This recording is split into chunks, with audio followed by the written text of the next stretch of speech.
Halo semua, kembali lagi bersama Mix Max Film. Semoga kalian sehat dan selalu sukses dalam setiap tujuan dan cita-citanya. Kali ini Mimin akan membahas alur cerita film laga yang berjudul The Witch Subversion Korea Part 1. Yang menurut Mimin film ini sangat seru sekaligus bikin Mimin excited banget bahas film ini. Yang menurut Mimin film ini the best dari segi alur cerita. Dan pemerannya yang sangat imut tapi menyimpan sisi lain yang gelap dan sedikit psikopat. Yang menyimpan sedikit plot twist yang membuat emosi dan adrenalin Mimin mengalir deras ketika menonton dan menceritakan tentang film ini. Sekalian pengen nyapa Bang Anoy-Anoy yang telah komen dan bisa menikmati hasil karya editing kami, yang membuat kami bangga karya kami bisa diterima dengan baik dan dinikmati banyak orang. Oke, tanpa berlama-lama lagi langsung ke alur ceritanya. Tapi Mimin cuma ngingetin untuk subscribe, like, dan komennya, agar channel ini bisa berkembang lagi dan bisa dinikmati lebih banyak orang lagi. Kalau sudah, terima kasih. Oke, gaskan.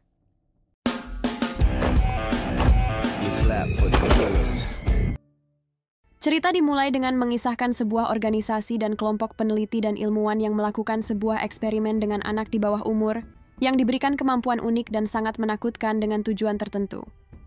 Hingga banyak yang menganggap mereka sebagai monster atau penyihir. Lalu kita diperlihatkan seorang pimpinan organisasi tersebut, yaitu Dokter Baik yang sedang mendatangi tempat penelitiannya, yang tiba-tiba terjadi kekacauan brutal di tempat tersebut. Dengan banyaknya peneliti tewas karena anak-anak yang menjadi objek eksperimen mereka yang menjadi buas dan brutal.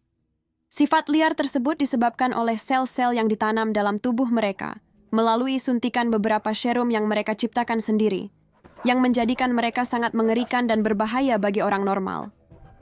Yang terpaksa mereka buru karena keganasan mereka. Namun di tengah pembersihan itu ada seorang anak perempuan bernama Go Jae-yoon yang berhasil melawan dan membantai mereka, dan melarikan diri dari penelitian tersebut. Hingga tangan kanan Dokter Baik, yaitu Mr. Choi, segera memburunya. Mr. Choi menyadari potensi bahaya jika Jae-yoon bebas berkeliaran dengan kemampuannya itu. Karena dia mengetahui banyak hal tentang riset yang dilakukan oleh Dr. Baek tersebut. Tapi Jae-yoon adalah gadis yang cerdas dan berbeda dari anak-anak lainnya, yang akhirnya dia berhasil melarikan diri dari insiden itu. Setelah mengetahui kejadian tersebut, Dr. Baek kecewa dengan Mr. Choi karena gagal menangkap Jae-yoon, tapi mereka tidak akan pernah menyerah dalam mencari Jae-yoon, karena ia merupakan percobaan yang paling mendekati level sempurna. Dia kecewa karena Choi hanya menemukan beberapa anak eksperimennya yang level rendah. Dokter Baik juga menjelaskan bahwa anak objek penelitian mereka tidak akan hidup lama tanpa serumnya di luar sana. Lalu pergi dari sana sambil menghina Choi yang tidak becus, dan menyuruh Choi mengurus anak yang berhasil dia tangkap. Tapi ucapan Dokter Baik terbukti salah. Karena seorang pria tua secara tidak sengaja menemukan Jae-yoon yang terluka di halaman belakang rumahnya. Dengan gelisah dia membawa Jae-yoon ke rumahnya untuk merawatnya. Meskipun Jae-yoon mengaku tidak mengingat apa-apa, hingga keadaannya perlahan membaik, keluarga itu pun sangat menyayangi Jae-yoon karena mereka pernah kehilangan seorang anak perempuan seusia Jae-yoon. Berselang 10 tahun Jae-yoon tumbuh menjadi gadis yang cantik dan ceria. Meskipun ia masih seorang pelajar, dia harus membantu orang tua angkatnya yang sudah tua karena kondisi ekonomi yang sulit. Tapi mereka tetap bahagia, terutama orang tua angkat Jae-yoon, karena kehadiran Jae-yoon dalam hidup mereka.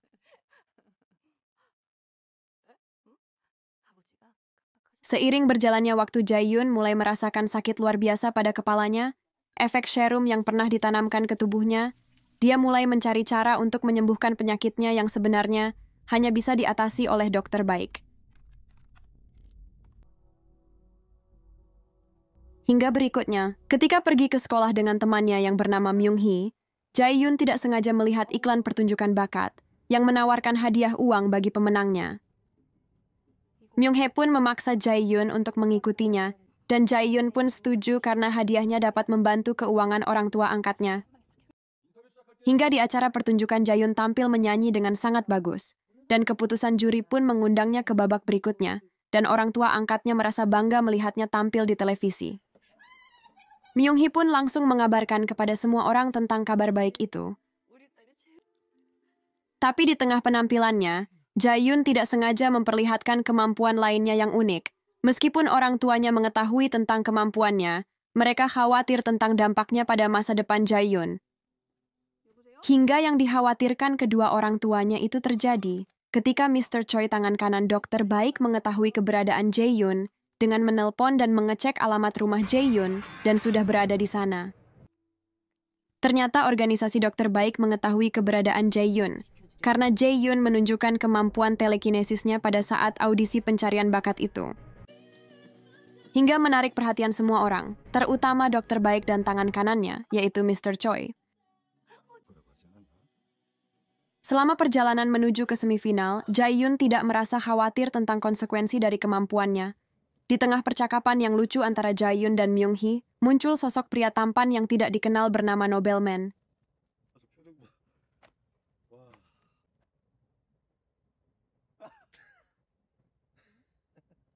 Nobelman mengaku mengenal Jae-yun sejak lama, bahkan sebelum kemunculannya di televisi. Tapi Jae-yun tidak mengingatnya bahkan saat Nobelman mengklaim bahwa mereka pernah bertemu di masa kecil. Ternyata Nobelman adalah seorang anak laki-laki yang juga merupakan objek penelitian seperti Jae-yun, namun ia lebih tunduk kepada dokter baik dan dibesarkan oleh Choi. Berbeda dengan Jae-yun yang ingin kebebasan, Nobelman sebenarnya pernah mencoba mencegah Jae-yun dari melarikan diri saat mereka masih anak-anak namun gagal, karena kemampuan unik Jae-yun melebihi dirinya. Nobelman mencoba memastikan kemampuan Jae-yun dengan cara menamparnya secara tiba-tiba. Namun Jae-yun tidak berkutik sedikit pun. Malah Jae-yun meneteskan air mata membuat Myung-hee marah. Dan mengusir Nobelman, entah Jae-yun sengaja diam atau karena benar hilang ingatan, tapi sebelum pergi Nobelman mengatakan bahwa ia akan sering bertemu dengan Jae-yun. Tapi ketika Nobelman berpindah gerbong kereta, dia bertabrakan dengan pria dan melampiaskan amarahnya dengan membunuh pria itu.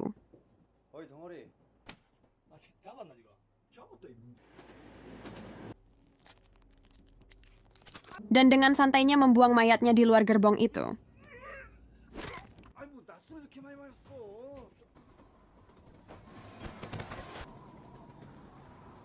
Akhirnya Jae-yun dan Myung-hee tiba di tempat audisi, dan setelah semuanya selesai mereka bersiap pulang. Ketika mereka akan keluar gedung, sakit kepala Jae-yun kambuh lagi sampai membuat hidungnya berdarah merasakan sakitnya. Tapi Jae-yun tetap berusaha merahasiakannya dari Myung-hee. Tapi setelahnya sekelompok pria muncul dan meminta Jae-yun untuk ikut bersama mereka. Ternyata mereka adalah bawahan dokter baik. Merasa curiga Myung-hee, segera menarik Jae-yun untuk melarikan diri. Setelah berhasil melarikan diri, Jae-yun dan Myung-hee menunggu bis pulang. Karena terlalu lama, Myung-hee memutuskan untuk meminta bantuan ayahnya yang merupakan seorang polisi. Saat Myung-hee sibuk berbicara dengan ayahnya, tiba-tiba Nobelman muncul dengan mobilnya dan mengancam Jae-yun tentang nasib orang tua angkatnya jika Jae-yun tidak segera pulang. Mendengar ancaman itu, Jae-yun buru-buru pulang dan meminta Myung-hee untuk memberitahu ayahnya agar segera datang ke rumah orang tua angkatnya. Ketika tiba di rumah itu, ayah Myung-hee menemukan mobil yang tidak dikenal terparkir di depan rumah. Merasa curiga, ayah Myung-hee sebagai polisi meminta ID card mereka. Tapi saat Jae-yun tiba di rumahnya, dia merasa cemas melihat mobil polisi ayah Myung-hee terparkir di jalan masuk rumahnya, dengan keadaan rumah yang gelap. Ternyata orang tua Jae-yun dan ayah Myung-hee sedang duduk bersama sambil minum teh, untuk menghangatkan diri dari cuaca yang dingin. Hingga ketika ayah Myung-hee akan pulang, dia menanyakan kepada Jae-yun siapa orang mencurigakan itu. Jae-yun pun berbohong dan menjawabnya tidak mengetahuinya. Di tempat lain, Dr. Baek mengingat masa lalu ketika Mr. Choi tidak dapat bekerja dengan baik. Dr. Baek menasihatinya untuk berhenti dari pekerjaannya dan memulai hidup normal. Mendengar saran itu, Mr. Choi merasa curiga dan menganggap bahwa Dr. Baek mencoba untuk menyingkirkan dirinya. Meskipun dia telah menjadi tangan kanan Dr. Baek sangat lama. Sebenarnya yang diinginkan oleh Mr. Choi adalah bekerja di pusat penelitian, dan dia berharap Dr. Baek akan mengabulkannya. Di sana Mr. Choi juga bertanya kepada Dr. Baek tentang Jae-yun dan apa rencana selanjutnya dengan gadis itu. Mr. Choi sebenarnya berpendapat bahwa Jae-yun seharusnya dihapuskan secepat mungkin, karena dianggap sangat berbahaya. Tapi Dr. Baek punya pendapat lain yang bertentangan. Karena menurut Dr. Baek, Jae-yun adalah aset yang sangat berharga dari semua aset yang pernah dia ciptakan. Dan Dr. Baek rela melakukan apapun untuk bisa membawa Jae-yun kembali dan melanjutkan penelitiannya untuk membuat Jae-yun lebih sempurna lagi. Karena Choi dianggap terlalu lamban, Dr. Baek akhirnya akan menyuruh bawahannya yang lain untuk pergi ke tempat Jae-yun dan segera membawanya ke laboratorium. Hal ini menunjukkan bahwa Dr. Baek memiliki rencana tertentu pada Jae-yun dan ingin melakukannya sendiri tanpa Choi. Berikutnya, ketika Jae-yun tidur, rasa sakit pada kepalanya pun kambuh lagi, dan ternyata bawahan Dr. Baek telah berada di sana dan sedang menyandra Myun-hee yang sedang menginap di sana. Salah satu dari mereka adalah pria yang telah dia temui sebelumnya di acara pencarian bakat. Ternyata pria itu adalah korban kekejaman Jae-yun di masa kecil di laboratorium Dr. Baek.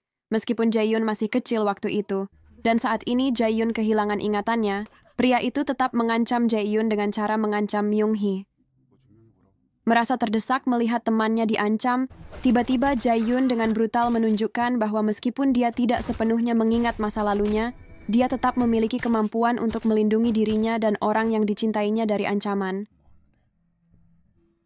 Melihat Jae-yun sebrutal itu, Myung-hee sangat terkejut dan ketakutan. Dia tidak pernah membayangkan bahwa temannya yang polos dan ceria bisa melakukan semua itu. Tiba-tiba nobleman hadir di sana dengan tujuan yang sama, yaitu membawa Jae-yun ke laboratorium. Di sana Jae-yun masih bertanya-tanya siapa sebenarnya nobleman dan apa yang diinginkannya. Ketika masih bertanya-tanya, nobleman menunjukkan bekas luka di dahinya, sebagai bukti bahwa mereka berdua adalah anak yang dulu jadi objek percobaan di laboratorium Dr. Baek. Yang kini telah tumbuh dewasa, Jae-hun terkejut menyadari bahwa dialah yang menyebabkan luka di dahi nobleman itu. Lalu nobleman dan bawahan Dr. Baek ingin membujuk Jae-yun ke laboratorium, agar ia dapat bertemu dengan Dr. Baek.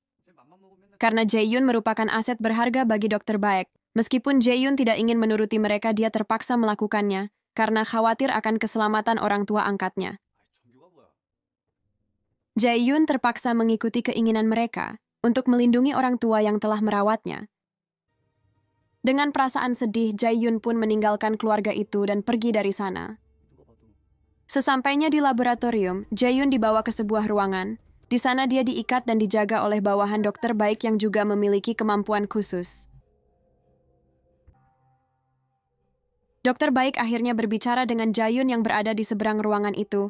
Meskipun Jae-yun tidak dapat melihatnya, Dr. Baek mengungkapkan kebanggaannya atas perkembangan Jae-yun selama 10 tahun terakhir ini.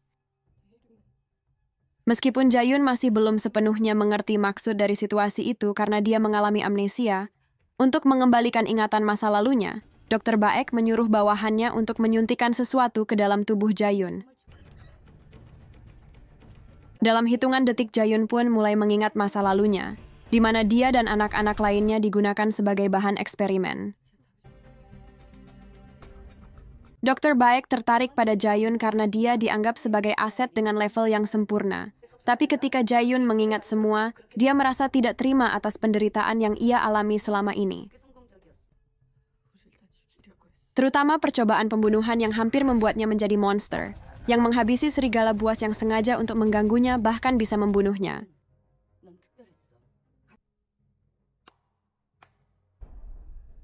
Dr. Baek pun kecewa dengan sikap Jae-yun itu, yang menurutnya tidak bersyukur karena Jae-yun sekarang bukanlah orang biasa lagi.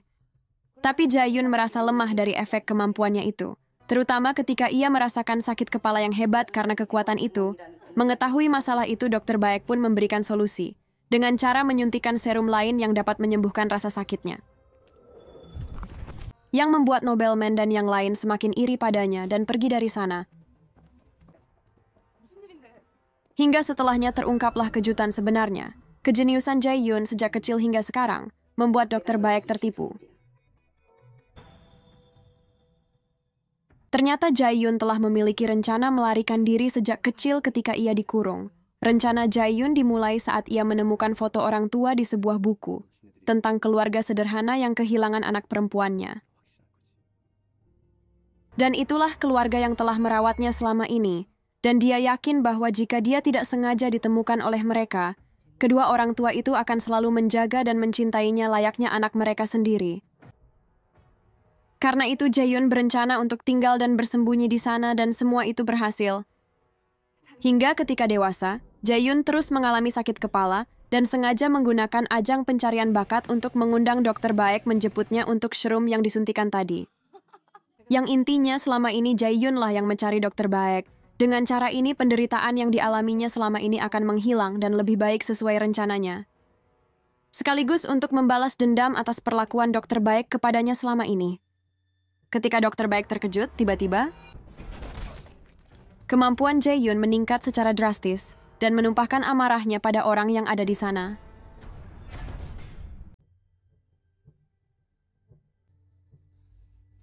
Dokter Baek yang panik merasa situasinya akan lebih memburuk, langsung memerintahkan bawahannya untuk mengaktifkan gas saraf di ruangan itu.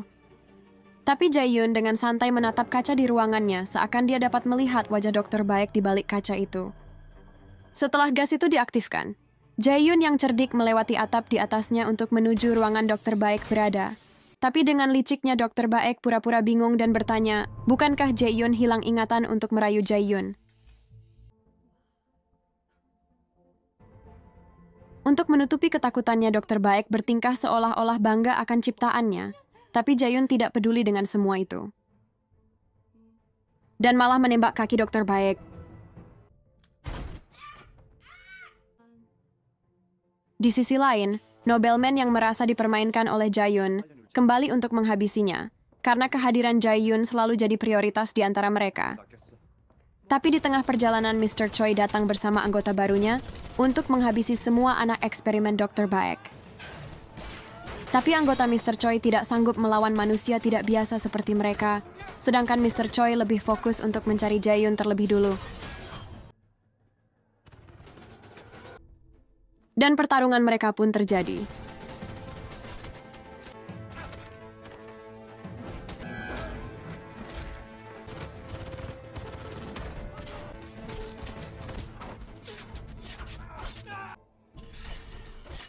Sedangkan Jae-yun yang sedang menyeret Dokter Baek untuk menunjukkan di mana semua serum itu berada, tiba-tiba nobleman datang dan langsung menyerang Jae-yun, hingga pertarungan mereka pun terjadi.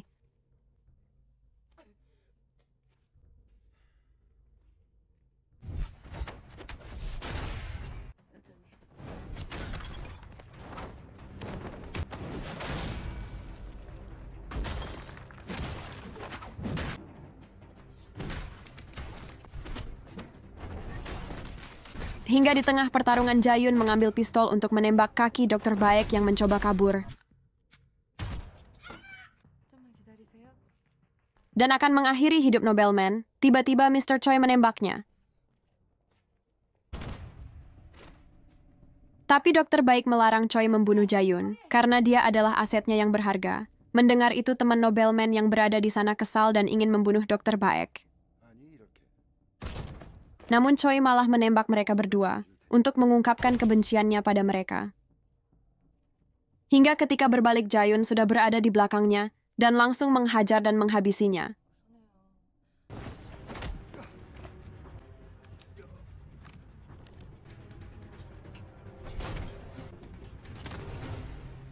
Setelahnya nobleman pun bangkit dan memancing Jae-yun melanjutkan pertarungan mereka dan mengungkapkan jika dia mengetahui di mana tempat serum lainnya disimpan. Dan nobleman bertanya tujuan Jae-yun mencari keberadaan serum itu, tapi ketika Jae-yun akan menjawab, tiba-tiba teman nobleman menyerang Jae-yun dari belakang. Setelah Jae-yun membungkam wanita itu, nobleman dibuat keheranan ketika dia yang menodongkan pistol pada Jae-yun dari belakang tidak bisa menggerakkan badannya. Hingga dia pun ditusuk tanpa perlawanan, dan Jae-yun pun mengatakan jika itu adalah kemampuan spesialnya, di mana Jae-yun ternyata mampu menggunakan kekuatan telekinesisnya juga pada manusia. Jae-yun pun kembali bertanya di mana tempat pusat penelitian tersebut, tapi nobleman berkata bahwa semua yang dilakukan oleh Jae-yun ini sia-sia, karena semua serum itu memiliki batas tertentu. Walaupun Jae-yun berbeda dengan anak lainnya, karena nobleman merasa semua yang diinginkan Jae-yun tidak akan selamanya sesuai keinginannya, tapi Jae-yun tetap memaksanya mengatakan di mana tempat itu berada. Akhirnya Jae-yun mengakhiri hidup nobleman dan menemukan apa yang dia inginkan, lalu pergi dari tempat itu dan meledakkan semuanya.